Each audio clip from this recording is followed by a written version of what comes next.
Hello everybody, welcome back to Dominions 5. Let's jump back into our late age Tenchi game here.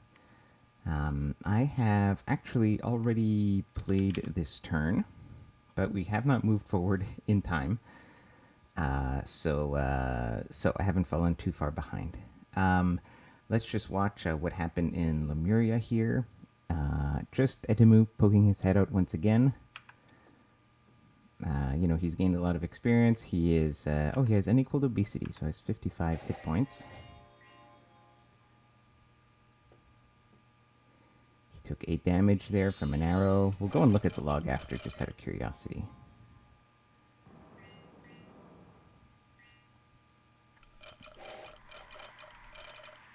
And now he moves forward.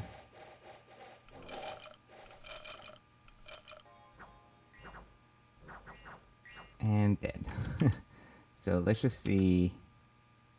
Let's just look at the log here, just because I'm curious. So, the Howling Bow did 9 points of damage. That was actually interesting. Okay, so this first hit, so the bow did no damage because, it's only 8 piercing damage. Or whatever, 11 plus 8 piercing damage. But he failed the MR check on the death weapons. So death weapon does AR negating. So we did 2, it's 2 AR negating. So we got 2 plus 7 on a roll versus 0 plus 3. So we got 6. And then solar weapons is 9 AP damage. So it's our 9 versus his 11. So we got, and we won that roll by 3 points. So we did 9 damage there. Howling Bow here did damage just upright. The actual bow did damage. Then another Howling Bow did no damage. And a Howling Bow here did damage. This was the death weapons that did 7 AN damage. Here, death weapons did 3. Here, it's the solar weapons that did 4. And then now we're in melee combat here.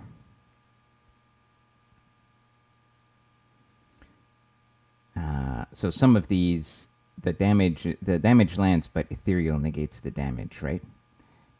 Let's see, hoofs, nothing there. 0 damage. Most of this is ethereal negating the damage, because remember, we don't have magic weapons. We just have 2, attack blesses that do magic damage. 0.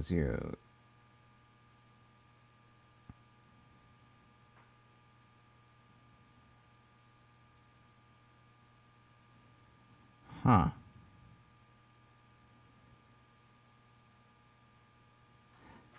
Okay, so sorry, I was skipping through. So when that's interesting. So when it's a bow attack, it will sum up the total attacks from all the special things and put it in the 7. But if it's a melee attack, like here, for example, like this hoof attack, it says 0 damage, but actually we did do 1 damage with the armor negating death weapons. It just doesn't include it in the top here. That's interesting. I never noticed that difference in the logs. So actually, all these places where it says 0 damage, there actually is chip damage coming in. So see here, AP. So we got 5 fire damage. That's solar weapons. Death weapons, 13 damage.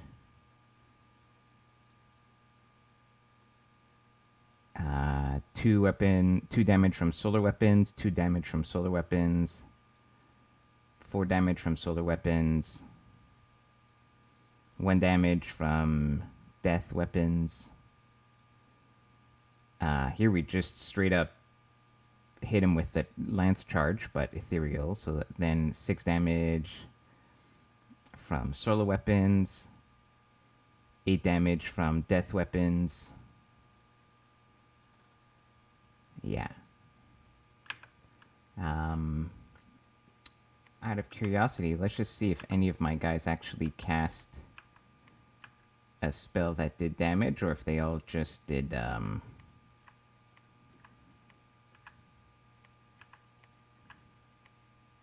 They just did buffs because he was out of range for most of it.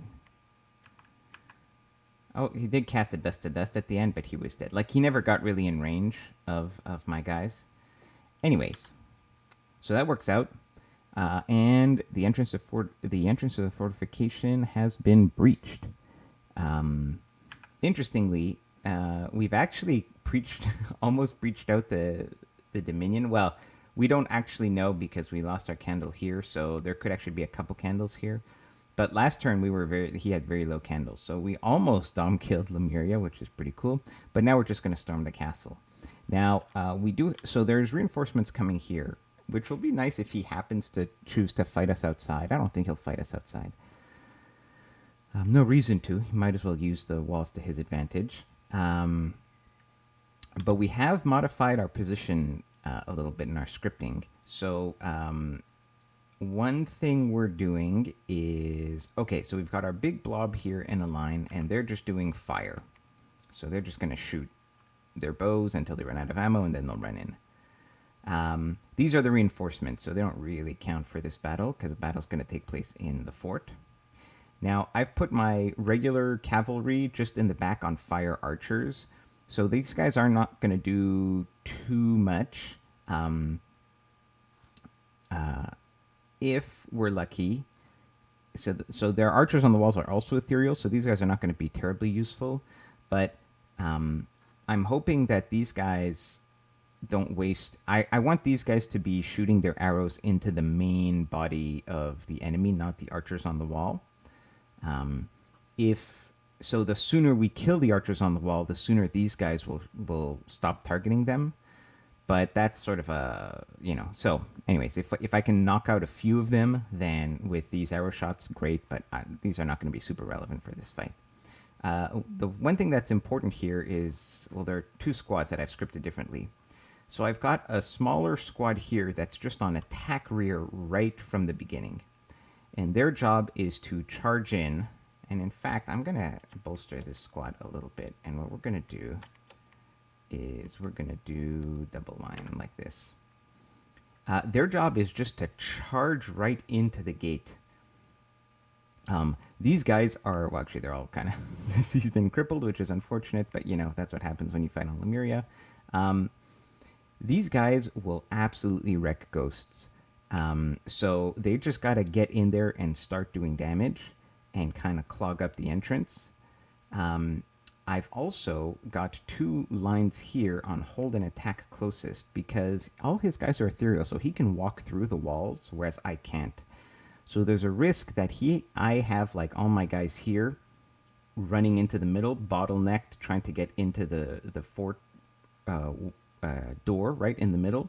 But he could have some guys on ethereal on hold and attack rear that would just walk right through the walls and come out here and attack my commanders and my mages. And that could even include Edemu, who I think is ethereal. So these guys are hold on attack closest, and they're here to intercept those ghosts that might come through the wall. And yeah, that's that. And the mages are pretty much the same script that they've always done. And wind guide, and that's pretty much it. So that's it for that script. We found magic sites. So we found a copper idol, which is just I don't know, an earth site or something. Yeah, airs, whatever. But we found a really cool site here. Coronary heart disease, our pretender, found the fire prison, a 4 fire gem site with an enchantment bonus of 20. That's really cool. So enchantment bonus of 20 is going to reduce the cost of globals cast with in this school, but also any rituals, right? So that's pretty badass because that means we could do. Well, there are a lot of nice globals here. Now it'll be hard to cast some of these. Like the Earth globals are here, the Nature globals are here, like. Gift of Health, right? Earth, Blood, Deep Well. But Eternal Pyre is here, and we have fire on our Pretender, so that's something we might be able to cast. All right, sorry about that phone call.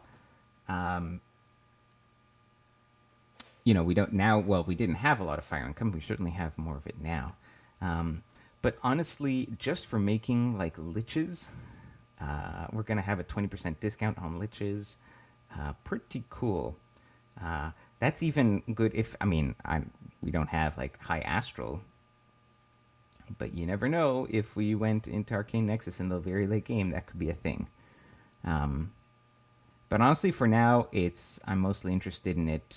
The things that I might be able to do with it are probably going to be liches, sort of in the medium term.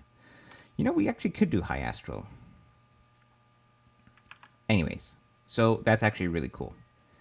Anyway, so we site searched the throne, and now we're just going to research here for a while. And also, our pretender is going to spread dominion in this direction, which is always nice. Um, okay, we have. Why are we sending so much stuff to fight barbarians? Well, we've got a Khan here who's picking up some sacreds, and then I'm sending 2 little mages just to make sure we bless everybody properly. And then this guy's a water 2, and I noticed this province needs to be searched for water 2, so that'll get taken care of. We had just enough money to build a temple here, and we're continuing to recruit here. I switched this province back to Masters of the Way. This province is going to get another Ancestor Smith. We've just gotten Construction 4, as you can see. So I'm going to start to make a couple hammers, and then we'll start to forge other things. But in particular, we got to make earth boots, and then we're going to make the hammer. One of the things that we will be forging are, I think we're going to, right now we have a ton of death gems, but we're also going to get a ton more death gems from Lemuria. So what we're going to do is we are going to make a ton of these things. Let me just show you the item. There are a couple of research boosters, and one of them is a Skull Mentor. Now, it costs 10 death gems, which is, the other boosters are, so the Lightless Lantern is the best one in fire, but it's construction 6 and it costs 5 fire gems. You also have an Alquill here, boost research by 6 for 3 air gems. So with a hammer, some of my smiths, like the Earth Smiths with air randoms, they can forge Alquills for 2 air gems, which is pretty good.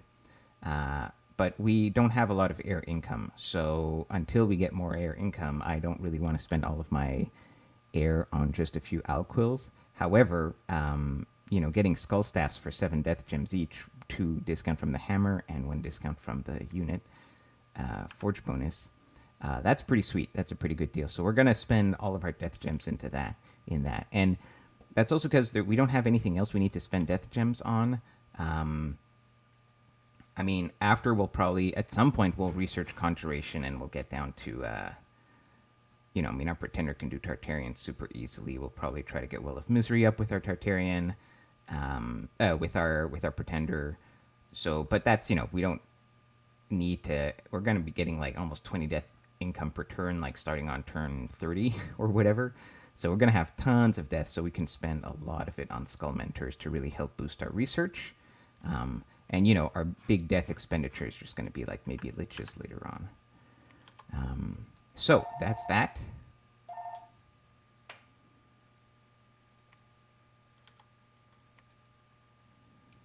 Right.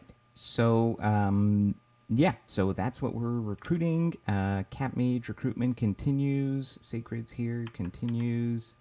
And that is pretty much all there is to it. So next turn is probably going to be the final battle here.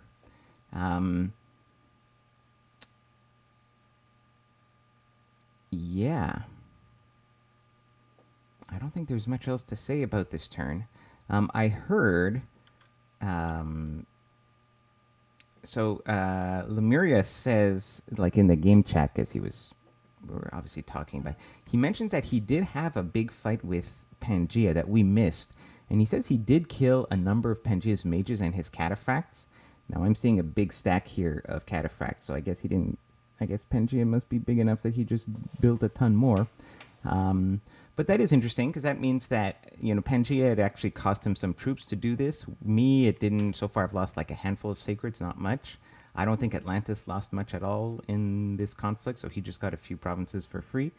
So anyway, it's interesting, right, in these kinds of moves. Oh, here we got a bunch of pikemen for some reason. So we'll have to pick them up at some point. I couldn't recruit a Khan because I couldn't afford it this turn, but next turn we should be able to get one. Anyways, that's it for now, guys. I'll see you next time. Take care.